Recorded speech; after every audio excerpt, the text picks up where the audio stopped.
My father was one of a very large Catholic family in southern Indiana. I never actually can remember what number of children there were, because sometimes they would count the children that were born, and sometimes they would only count the children that survived infancy. But it was something like 12. And he was the 10th of these, so he was one of the last ones. And at that time, I think the way the Catholic Church worked, if it provided a kind of lifeline for poor boys, at least, out of rural poverty. And so one of my father's older brothers succeeded in escaping that life of poverty by virtue of becoming a Catholic priest and becoming a teacher of Latin and Spanish, actually, at the University of Notre Dame. And my father idolized this older brother and wanted to become a priest too. So he went to the seminary and did the course of studies for a couple of years, but was then sent home for various reasons. And so he then went to work in a steel mill, and that was the way he spent the rest of his life. So he was very devout Catholic, but he always had an interest in more general philosophical questions and historical questions. In particular, he had a view that the ancient world was very, very important. That was somehow connected with learning Latin and becoming a priest.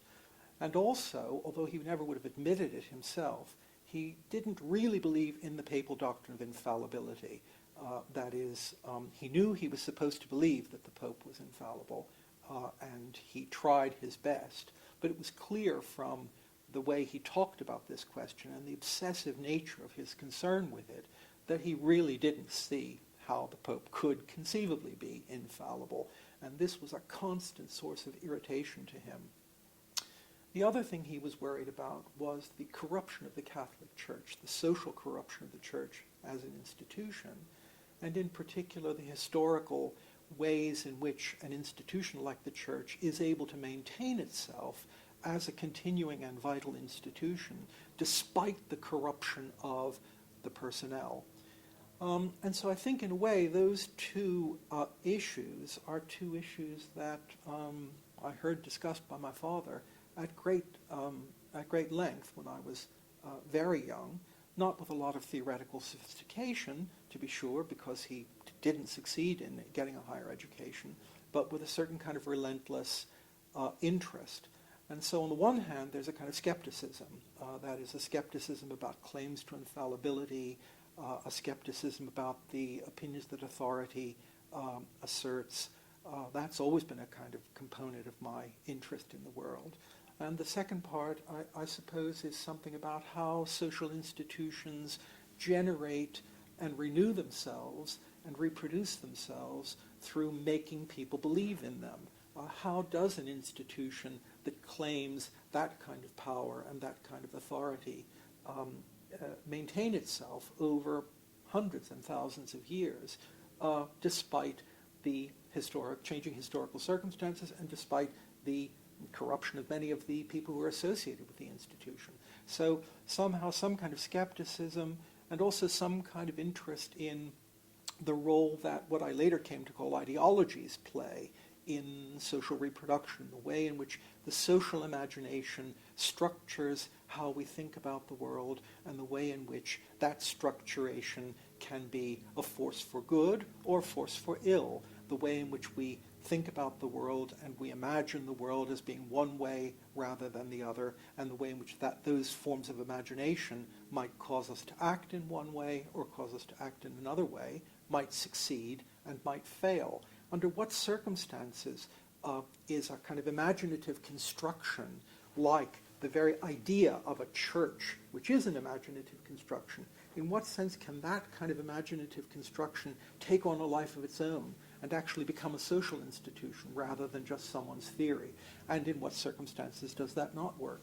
And so in a way, I think that was the motivation, the early motivation for my interest in these sorts of things. Then there was a second important element, I think, and for that I'm afraid I have to engage in a kind of digression. During the Counter-Reformation, there was a Basque priest named Joseph Calazanxius who founded an order of priests that were devoted to the education of youth. They're called the priests of the pious schools. He founded them in Rome, and so the priests in this order took a special vow to devote their lives to the education of the youth. This was thought to be rather subversive in the 16th century, 17th century, when he founded this order. So the order was disbanded, but then it was reconstituted. And in the 19th century, it became very strong in Austro-Hungary, Poland, and in Spain. So there was a kind of Habsburg connection there. There was a Central European branch, and there was a Spanish branch. In 1948-49, the Hungarian branch lost its schools because, of course, the communist government in Hungary decided to secularize education. So the Piarists had these large number of schools in Hungary, and they were all taken by the government. Now, most of the priests left Hungary and went to Austria, where they also had some schools, but some of them stayed there. Now, shifting forward from 1949 to 1956, in 1956 there was, of course, an abortive uprising against the government in Hungary, and a large number of Hungarian refugees came out from Hungary to, first of all, to Austria, and many of them came to the United States. A lot of them came to a place called Camp Kilmer in New Jersey. And as they came through Austria, they picked up, roughly speaking, on the way, a number of these Hungarian priests who had left Hungary in 49, just 7 or 8 years earlier, and who came with them. And they then decided they were going to have a school near Philadelphia, a boarding school for the children of these Hungarian refugees. That is, the order of priests was going to open a new school for these refugees. I went to that school. Now, that school represented a kind of bubble. It was a completely, in a way, completely artificial environment, because it was a boarding school in Pennsylvania in 1956, but it was set up for the children of Hungarians who'd just come from Hungary, and it was an attempt to reconstruct their idea of what a good, proper Central European gymnasium had been in 1930. So they had some idea of how things had been in the 1930s. Then came the war. Then came the communists, and so they were, as it were, like a beetle in a bubble of amber. They were going to redo this in 1958 in Pennsylvania. It was a boarding school, and that meant that they had the possibility of trying to implement this because they had total control. When I read that book by Goffman about total institutions, I immediately thought, my boarding school, that's where I went to school. So they had complete control over the environment. No radio, no television, no newspapers, etc. They were keen enough to continue education so that in addition to the boarding school, they also had a day school. But that meant that there was an internal incoherence in the structure of the school, in that the boarding people were all Hungarians. The day people were all local boys from this particular suburb of Pennsylvania.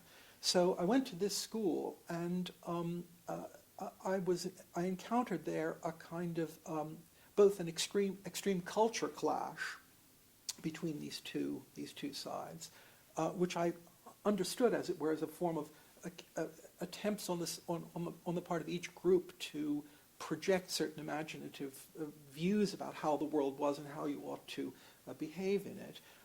Felt myself a bit in the middle of it, and I think that was an important component to this, to my interest in this too. Afraid that's all I can say at the spur of the moment.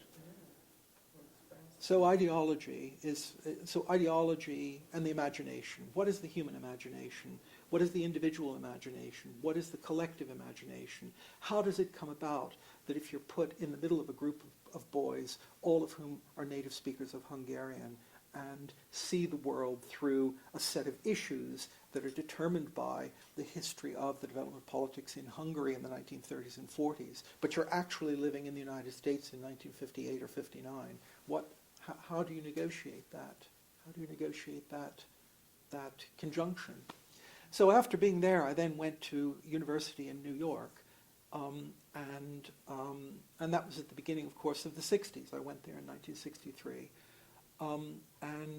As it were, they did a lot of good things for me in this school, taught me very good Latin, very good German, Russian, Greek, Italian. So I got very good training there. In fact, when I went to university, I found the general level of intellectual life there by no means more demanding than the kinds of things that had been expected of me in school. But it was it was yet another shock. And then, of course, coming to New York in 1963 at age, I was 18, I guess. I'd skipped a year in school. And the first thing that I encountered there as I got off the subway, was a demonstration against the wife of the then South Vietnamese dictator Diem. Diem was married to a woman named Madame Nhu, and there was some suggestion that he'd just been assassinated. There was some suggestion of U.S. complicity in the assassination of Diem, and Madame Nhu was a kind of slightly unsavory figure. There were a lot of racist remarks made about her, but anyway, I think despite that, she was a genuinely pretty unsavory figure, I think. And so that was a sort of kettle of fish that I was thrown into, too. So I think my life has been a series of attempts to negotiate different sorts of intellectual worlds, different kinds of imaginative universes, and I've been interested in the way in which participation in such a universe allows you to see certain things, but makes it difficult for you to see other sorts of things. So... You went to Columbia, right? Yes, I was an undergraduate at Columbia. Now, I remember, this keeps coming up in the interviews. I mean, my first impression as an outsider, some 50 years old, entering the Columbia campus for the first time, coming off the street onto that mall, yes, and thinking that I was walking into both the most frightening piece of architecture I'd ever seen, and in some ways the most successful. An architecture that was also defining a world, yes, and quite an ideal yes, world, and an ideal yes, world in which I was a very tiny speck. yes, And also defining a world in opposition to, in separation from the street life yes, outside it. yes. And I'm interested, given your kind of interest coming in these idealized, yes, projected on reality sorts of yes, worlds, how you found Columbia. Yes. Well, I mean, there are places in which the architecture is connected with the environment in a very, very obvious way. There are, as it were, unique solutions to the problems that are posed by a certain kind of environment. You couldn't have Venice anywhere except where it is. And given where it is, how else could you do it? And similarly, of course, the island of Manhattan, as you know, is very tight, and it's made of granite. So that means it's a limited space, and it can give you very firm foundations very quickly. So there's a tendency to build up rather than to build out. If you compare, for example, the architecture, actually the central area of your university here, which I've just seen, reminds me a bit of Columbia, in that it has that central courtyard structure with a colonnaded building at the top. It reminds me a bit of it, but not really, because there's still some sense here of being on the Great Plains, of an openness. There's a kind of lucidity there. So I agree with you. There is something tremendously self-contained about Columbia as an architectural entity. It's a kind of womb. It's an internal space. Those buildings mark out an internal space within which various things happen. But you can also see it, as it were, as a wonderful theater. If you think of it as a place in which you stand in front of a library and you look in one direction, you look at the other, there's a kind of surveyability, almost a kind of Foucaultian surveyability about the whole thing. And I think for me, being 16 when I came there, it was rather, and having had the history that I had, it was rather better for me to have a kind of well-structured environment there in which I could feel I wasn't simply directly emerged into the life of the city, and there was a bit of structure there. And I was there for several years, and the first year, I didn't, that was my world. And you gradually begin to explore that which is outside. And so I didn't, so I agree with the general point, but I think for me that was not the way I experienced it. I experienced that there was something comforting about it being so surveyable and self-contained. And I went about my work there, and that was that. Yeah. Well, I think the people I know who love the church, and the people I know who love their high schools, yes, love them because they provided a comforting place, yes, out from which they could go to explore, but without the sense that they were wide open to anything. Mm. Well, I don't love the church, I should say. I mean, I don't love the church, and I would be hard-pressed to say that I love that school, because that school doesn't exist anymore, right? That school does exist, but it doesn't exist. Namely, the school I knew was a school that could only exist in that tiny fragment of time between 1956 and, say, 1965. During that time, there was a group of Hungarian kids who came to this country and who gave the place a certain kind of ethos. The people whom I knew were reading Camus and Sartre. They weren't sort of going and playing basketball. There was a certain kind of culture that they maintained there. That group has, of course, passed on and become Americanized. There was a friend of mine who had two brothers, and you could see the development. He was obviously a native speaker of Hungarian who spoke English. His younger brother was bilingual, and his younger brother was a native speaker of English who spoke a little bit of Hungarian. And so, a school like that could only continue to exist if there was a continual drip of a continual influx of people from another place, and that wasn't the case. So I think it doesn't have a boarding section now. So it's just a day school and serves basically the people in that area around Philadelphia. Perfectly laudable thing to do, but it's not the school I knew, as it were. So, having had the opportunity to experience bordered worlds, yes, responding to a kind of mythic ideal, and able to at least temporarily suspend reality. Suspend reality, yes, and impose yes, that vision on yes, everyone yes, within the magnetic field. yes.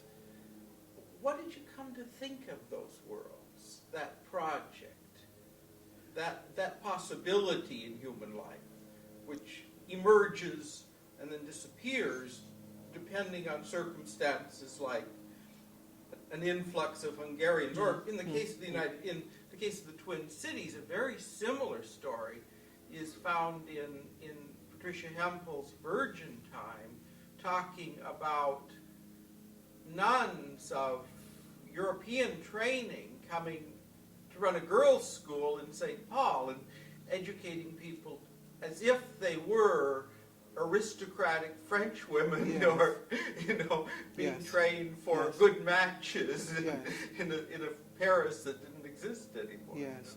Well, I mean, if you ask the general question, what do I think of that? I very rarely have a straight answer to that kind of question. I think one of the great virtues of a philosopher, one of the philosophers I'm interested in, the philosopher Nietzsche, is that he thinks that if you ask the question, is Christianity a good thing or not, the question in that form simply doesn't make sense. You can't say yes or no to that. What you have to do is you have to look at the particular kind of needs particular people have at particular times. You have to look at the particular version of Christianity that's involved. You have to look at the way in which the two of them interact with one another. You have to look at the way. And so I might say that for you, say, this particular version of Christianity was useful in this way. For someone else it might not be.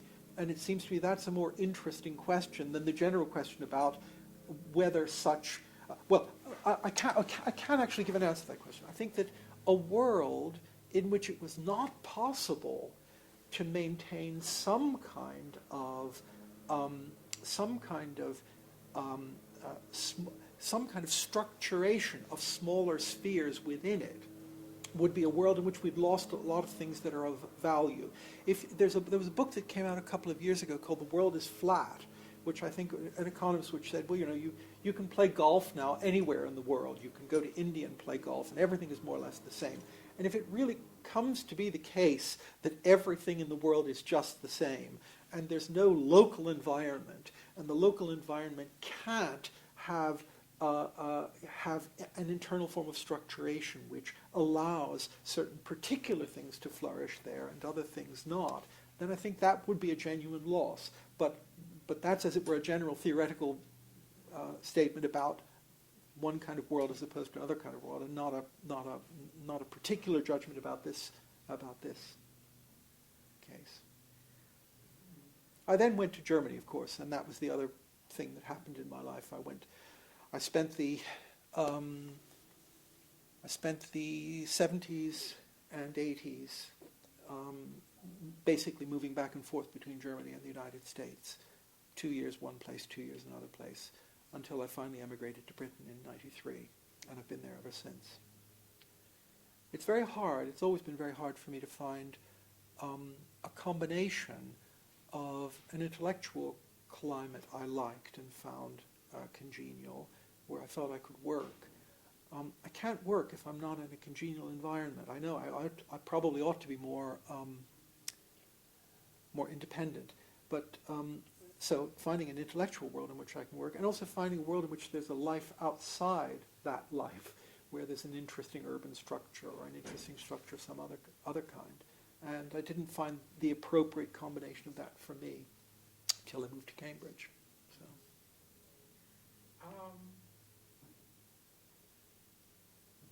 Just as a general thing, do you think of the discipline of philosophy as erosive of these special places that you take to be important for our humanity? Not if properly done. No, because I think that there's no particular reason to think that forms of controlled reflection might not be possible in any number of different such contexts. For example, in my school, you could think about, the priest in my school was actually rather interesting, had complete contempt for Thomism. I mean, the last thing they wanted was to be one of these sort of primitive Thomists, people who sort of literal reading of St. Thomas. They thought that was tying the wagon of the church to a medieval obscurantist tradition that really had nothing to do with Catholicism. It was just an accidental conjunction that had happened in the late Middle Ages, and we should get rid of it altogether. And so they were perfectly willing to discuss all sorts of things that I think someone who grew up in another rather more intellectually repressive form of Catholicism would have found difficult to take seriously or to discuss. So there were perfectly free forms of philosophical activity that went on there. Similarly, there are perfectly free forms of intellectual activity that went on, I'm sure, in lots of other institutions that were not religiously oriented. So I think, unless you have a very narrow conception of what philosophy can be and must be, I don't see that it has to be corrosive of these sorts of things. I take it to be just a kind of general attempt to get as clear as possible about what we can know about the world, what we can't know about the world, what's real, what's imaginary, what the relation between those two things is, what's good, what's bad. That sort of reflection is part of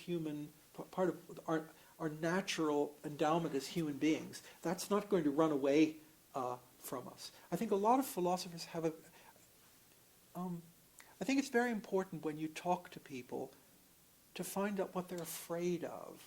You know, the motivation for a lot of philosophical positions, I think, is a great fear people have, an irrational fear people have of certain things. So the people who are obsessed with relativism are afraid of something, and that causes them to have the kind of hysterical focus on defeating relativism that you often find.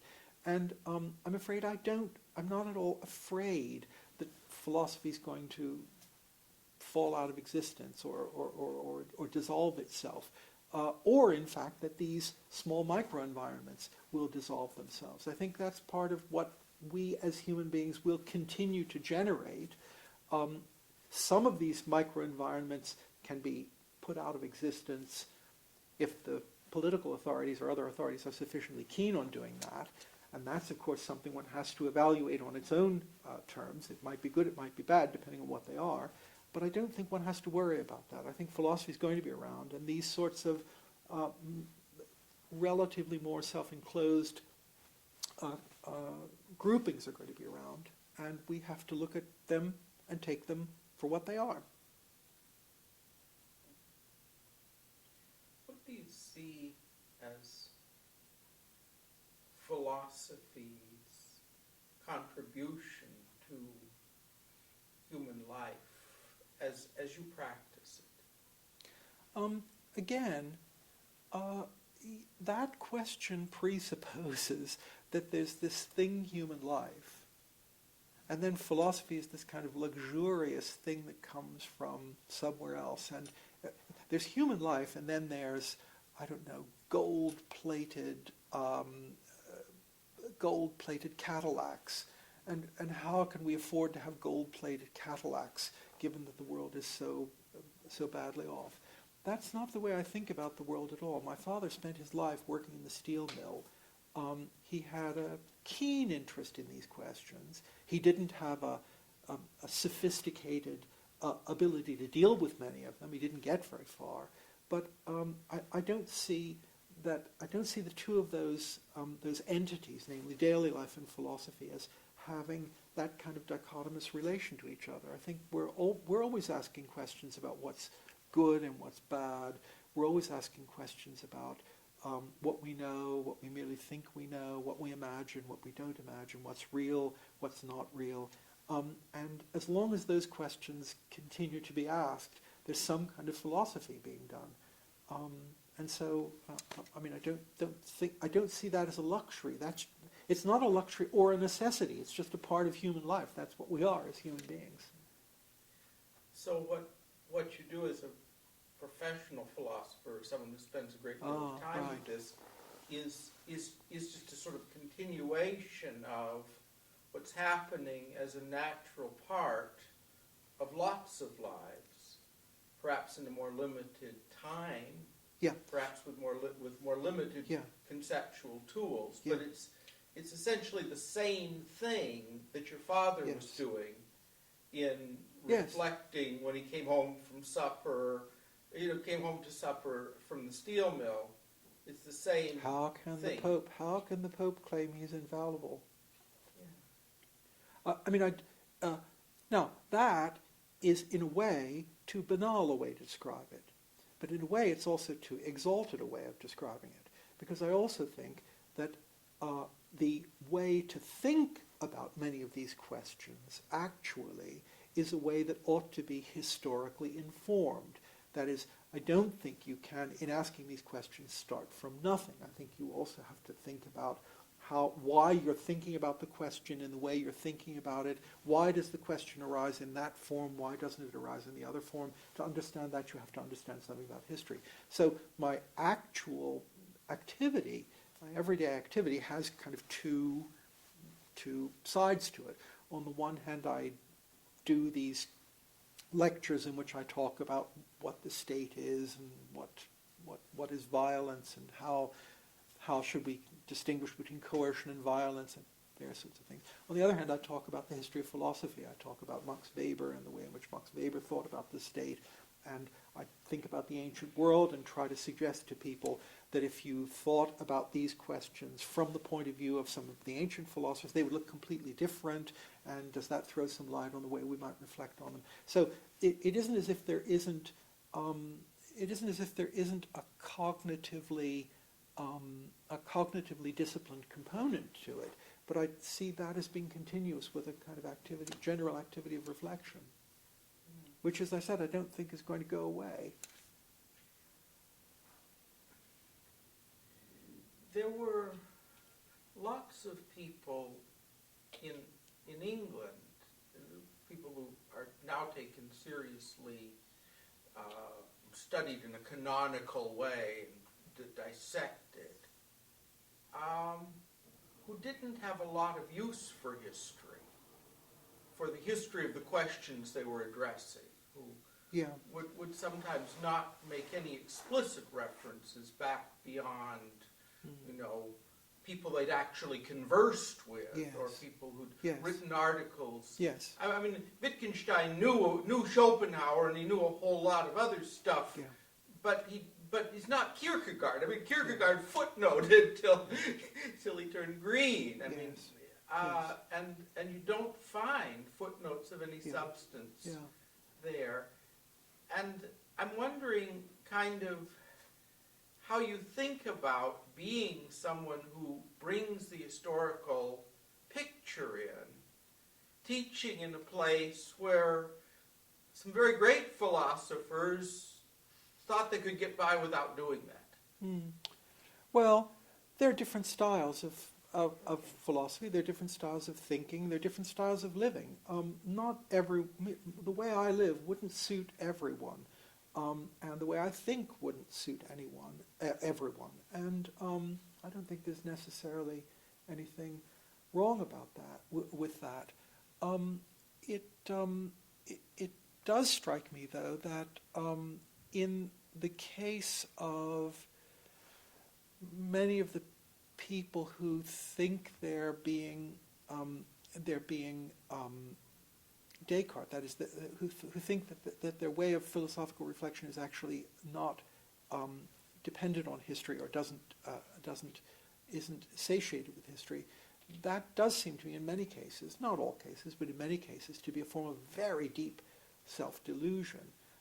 If you look at the questions they ask, they're doing just as much the history of philosophy as anyone else who does the history of philosophy is doing the history of philosophy. It just turns out that it's the history of 5 years ago rather than the history of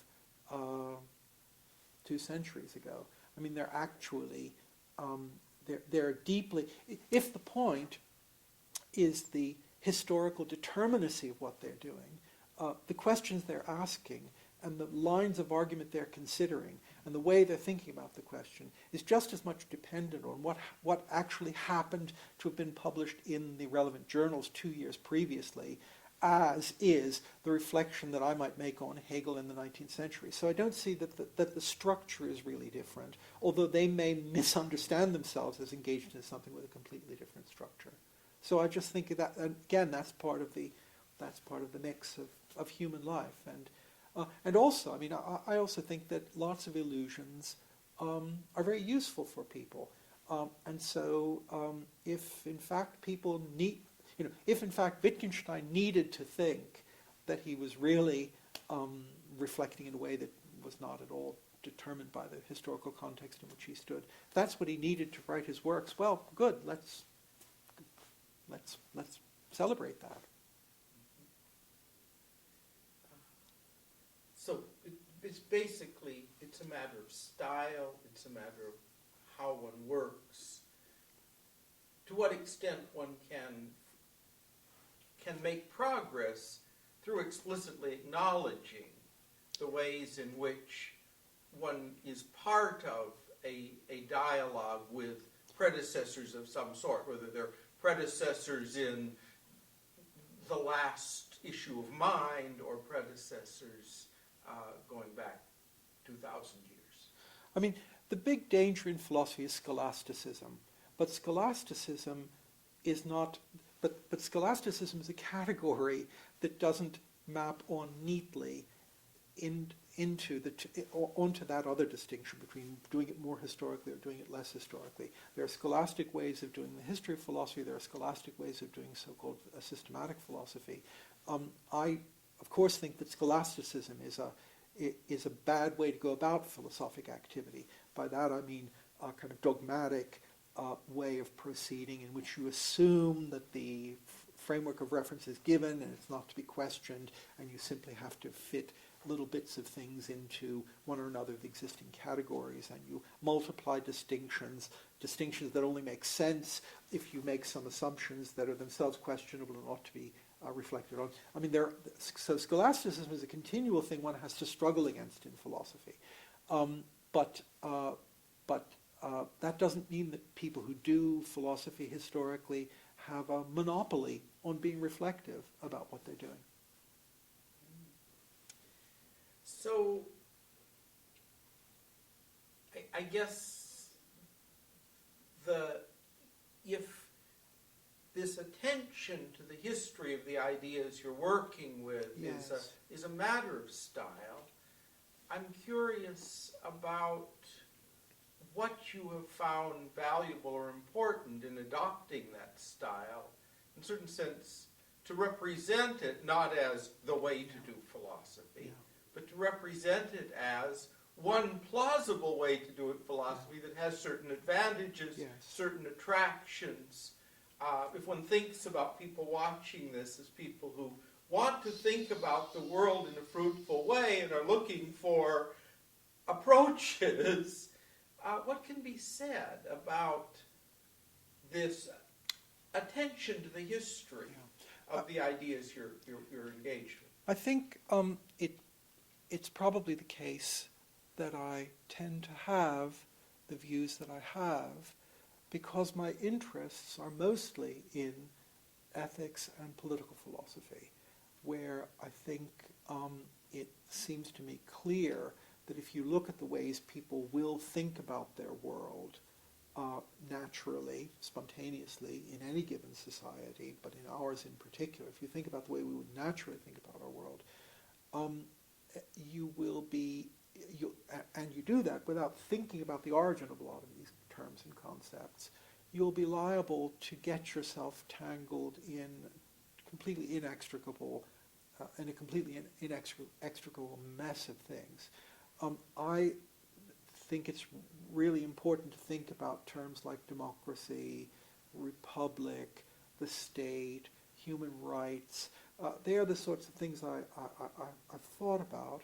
And I think there's a kind of unreflective use of those terms in political life that is natural to people, and there's nothing wrong with it. But those terms carry with them a kind of set of historical assumptions and historical baggage, so that if you begin to think about them seriously without thinking about where the concepts and the terms came from and what they actually mean and what they meant historically and why they've changed the meaning in the way they have, you're liable to make very serious mistakes. As you know, no one believed democracy was something good until the 20th century. I mean, until the late 19th century, democracy was a term of abuse. The Federalist Papers, people who write in the Federalist Papers say, well, we don't want a democracy. That would be ridiculous. We want a republic. Well, what does it mean that in the late 18th century, democracy was a term of abuse, republic was a term that could be used, whereas in the late 20th century, the early 21st century, first of all, everybody's a Democrat. You can't find anyone, Democrat with a small d, obviously. You can't find any regime that doesn't in some sense describe itself as democratic. And republic, democracy, liberalism are treated more or less as if they're interchangeable ideas. And I think there a little bit of historical clarity about what the terms mean, where they came from, and what historical baggage they come along with, and how those terms have changed under the pressure of political events would help people somewhat to negotiate their way through what would otherwise be very, very dense woods indeed. The state, after all, is by its very nature coercive. One of my colleagues, Quentin Skinner, wrote this famous series of papers in which he tries to show that the concept of the state is introduced in the 17th century precisely in order to give us a locus for authority and power that is independent of doctrines of popular sovereignty. So the very concept of the state, as it were, is a reactionary, counter-revolutionary thought. Because in a democracy, there isn't any state, right? For the Greeks, to have a democracy, right? The Greek conception of democracy was elections are undemocratic because you elect the best person. That means you elect someone who's not just a regular member of the society. Democracy is based on the lot. You choose people at random. And so you're in a situation in which so popular sovereignty is a powerful appeal to, as it were, non-judgmentally qualified, the non-judgmentally qualified decisions of everyone in society. Not the people who are elected, not the people who know better, but everybody. And so what do you do in the face of that in the 16th, 17th century? Well, you invent this concept of the state, and you say, no, we've got this other thing. There's the popular will, of course, the popular will, but there's also this institution, the state. There's the state of France, and that is a separate, abstract locus of power, whose legitimacy is not derived from that of the population. And then gradually, basically since that time, people have tried to square the circle. I mean, they've been engaged in a completely, utterly pointless enterprise of trying to show how the state can be democratic. States can't be democratic. The state is by its very nature a structure that's going to coerce you, that's not supposed to be democratic. It's the thing that intervenes and prevents people from doing what they want to do. And I think if you begin to think about it that way, and think about it with a little bit of history, the history looks a little bit different, and your attitude toward the world might be a little bit different. Doesn't mean that you think democracy is a bad thing. It doesn't mean that you think democracy in the contemporary sense is a bad thing. But it means that you'll be unlikely to surround particular contemporary conceptions of democracy with thurifers swinging with incense and bowing at the altar of this concept. Because you'll see that it's a concept that has a very, very speckled history and is connected with all sorts of things which you might think are actually unrealizable in the modern world. Anyway, that's the sort of thing that I do. I'm puzzled sometimes by the thought that what's really structuring, by just, not so that thought, but by observations that suggest that what's really structuring political behavior has diverged so widely from the philosophical discussions that are purportedly about it that I just wonder, am I living? Have I fallen down the rabbit hole? I mean, here's one. I mean, you live in Britain. You live under a monarch. Yes. And the monarchy is, they keep debating whether it's out or on its way out, or whether it's useful for tourism or helpful in certain sorts of crises. But I take it, the lively debate about monarchy and aristocracy is not in the front row of political science, political philosophy disputes. You're not fighting about monarchs seriously, and all the language about monarchy and aristocracy and hereditary stuff is, that's ancient, cobwebby stuff. Yeah. And yet in the United States, it seems to me statistically that we've been enacting monarchy more or less continuously since the founding, that if anything, the tendency is much stronger now in every level to enact the idea that all sorts of the most central roles in the state are hereditary, that they're passed from father to son to grandson. We keep generating dynasties, and nobody's talking about dynasties. I mean, dynasty, the word, you bring in the word dynasty and people say Romanovs.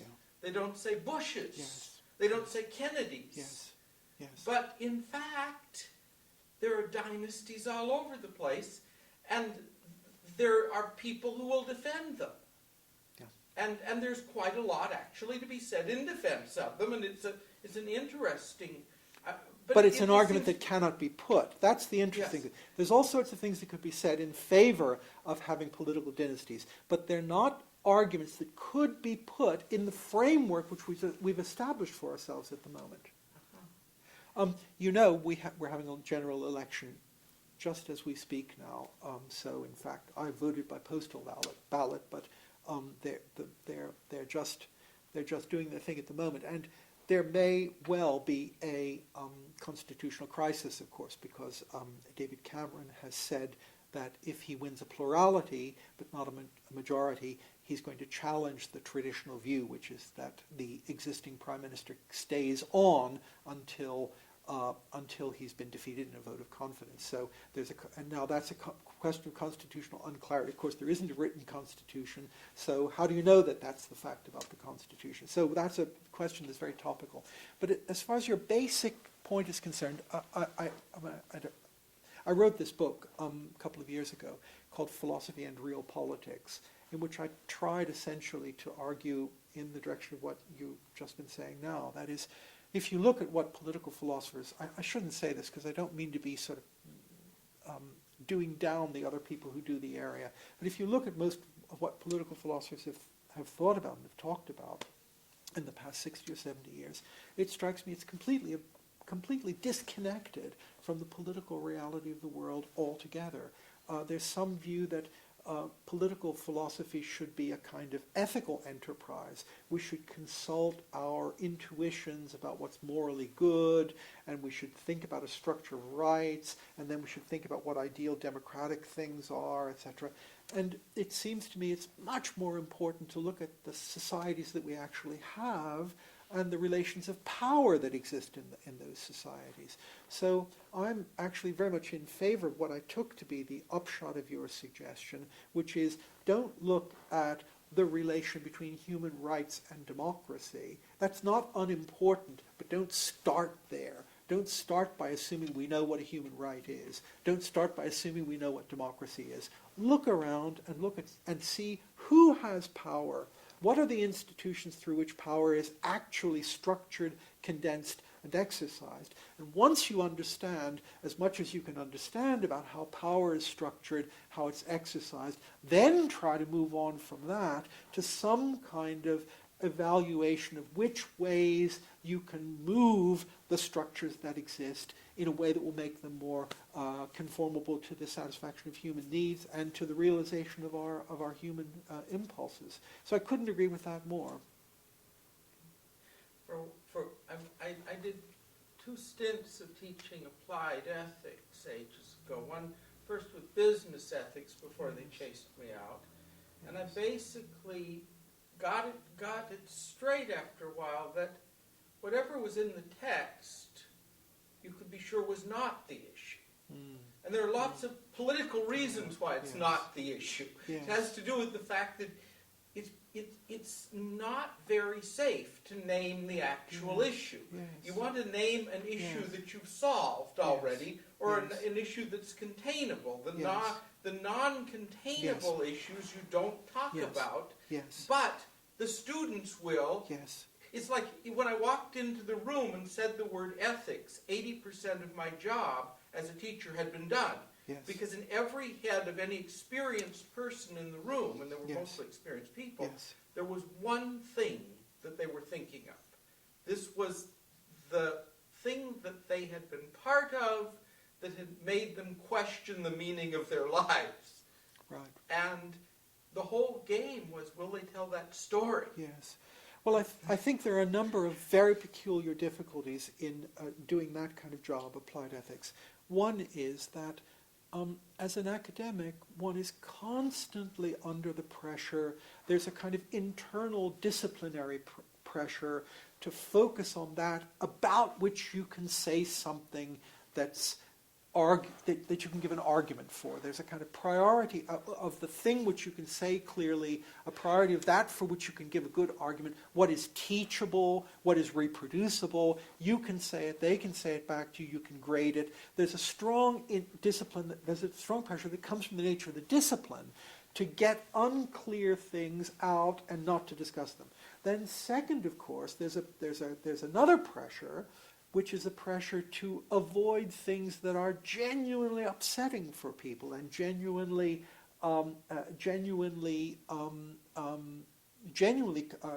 controversial. That is, where people don't just say they disagree, but they really do disagree, and it's a difference in their very lives that's at stake, not just an intellectual issue. And I think if you're working in an area where there are both of those pressures, namely to avoid the things that are really upsetting to people and to avoid the things that you can't say anything about that you can't talk about rather clearly, it's very, very hard to. I've never actually taught ethics. That's part of the reason for it. I just think it requires a kind of iron constitution to do it, an iron constitution and a great human flexibility to do it. But the reason I mentioned the applied ethics context, I wanted to say the same thing came up when I moved to medical ethics. Right. Again, it seemed to me, and the same people were writing the books. Yes. And it seemed to me that the issues that were important were in the heads of my students. Right. And the books were there to name the issues that it was safe to talk about, yes, which weren't the ones that were important, yes, by and large. Yes. They were the ones that had been important some years ago in a certain way. Yes. Now, my puzzle is, isn't it the same business when you teach political philosophy? I mean, if I were to walk into a political philosophy class and say, let us talk about the dynastic components of American history and the deep commitment that Americans have to biological notions that have been scientifically discredited, to a dynastic conception of leadership, people would wonder, because that's not the curriculum. Yes, you're making me feel very inadequate, because I would love to be able to do what you described, that is, to adopt the genuinely Socratic method and to start the year without any kind of curriculum or preconception whatever, and to tease out from the audience what they actually thought were the issues that they wanted some kind of grip on and move with them. But I've never actually done that, and I would say that would be extraordinarily labor-intense. Part of the reason is it would be extraordinarily labor-intense. It would be almost like doing psychoanalysis with them. It would be a very hands-on thing. It would require tremendous commitment on the part of both people involved. You wouldn't know where it was going. It would be uncontrollable. The university authorities wouldn't be able to tell whether I had gone through the curriculum appropriately. We wouldn't be able to tick any boxes. So you're absolutely right. That kind of activity it's very difficult to accommodate it within a disciplinary, in the kind of disciplinary universe that we inhabit, where we have to do certain topics and they have to be examined on certain topics. So I agree with you completely that I suppose I sort of fall down on that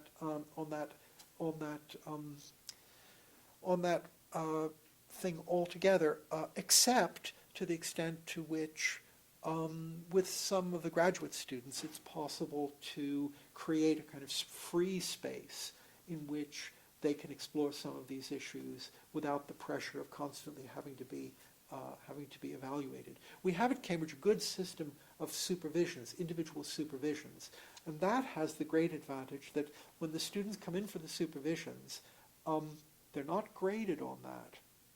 So they write an essay for me, they come in, we talk about the essay. I'm never in a position in which I will grade them. So there's a complete separation of instruction and examination. So they're examined at the end of the year by a completely different board of people.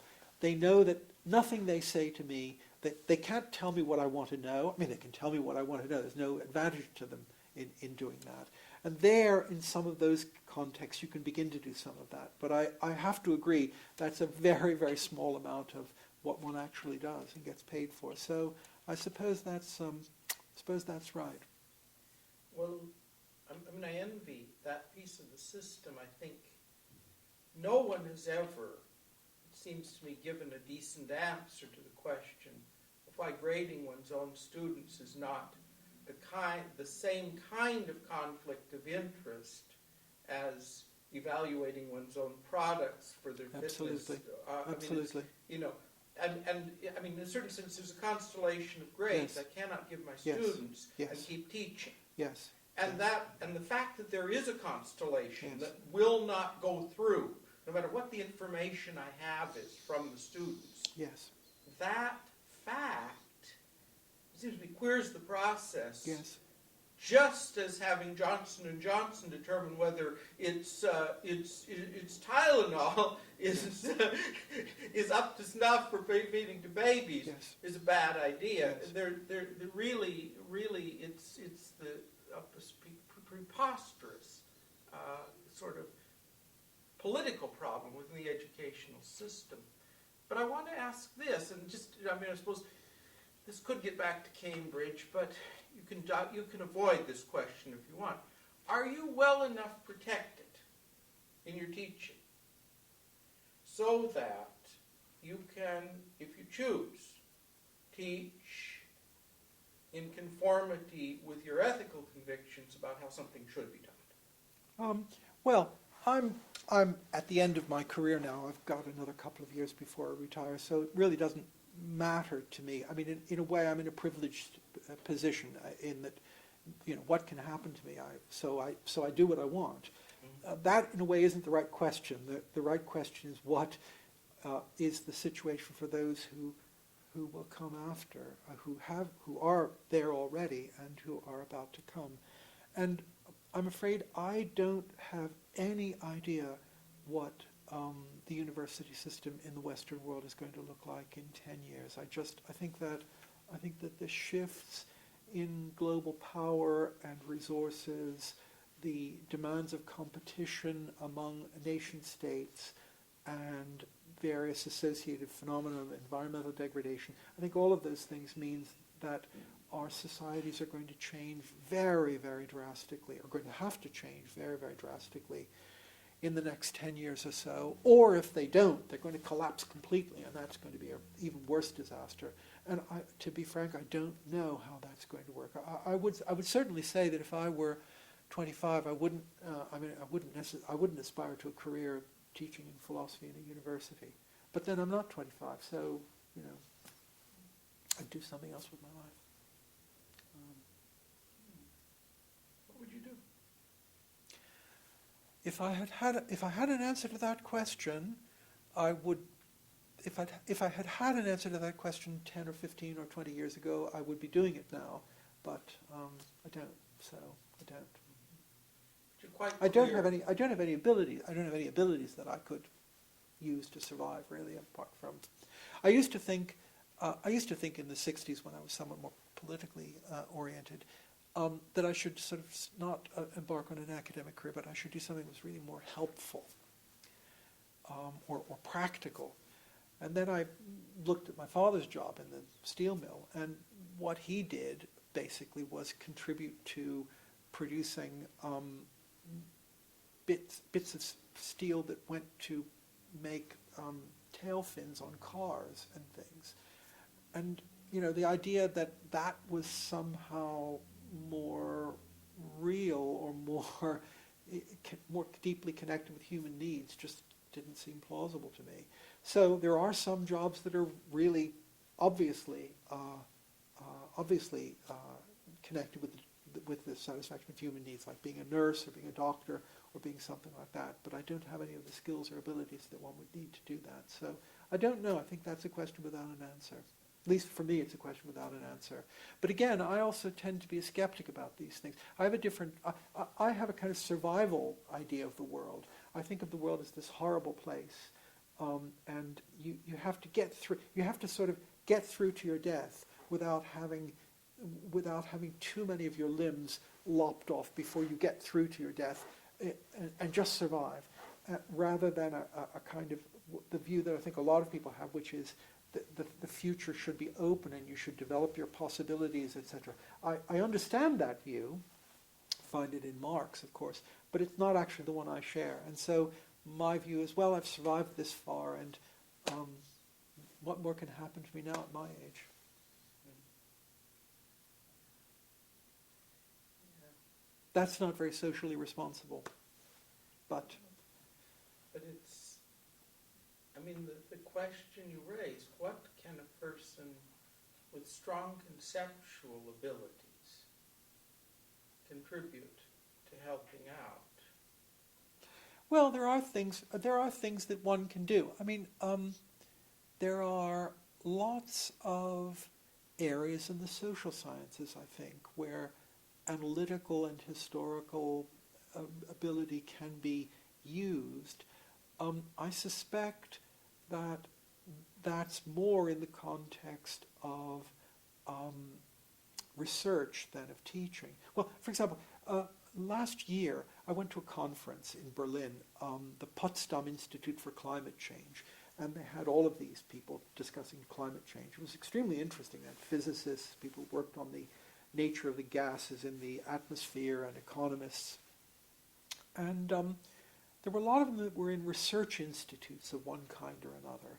And I think they led a rather precarious existence, but they were doing something that I think was very, very useful. They were analyzing carbon inputs, and they were doing various sorts of things. And I think if I'd had that ability, that would have been something that would have been, I definitely think people like that are making an important contribution.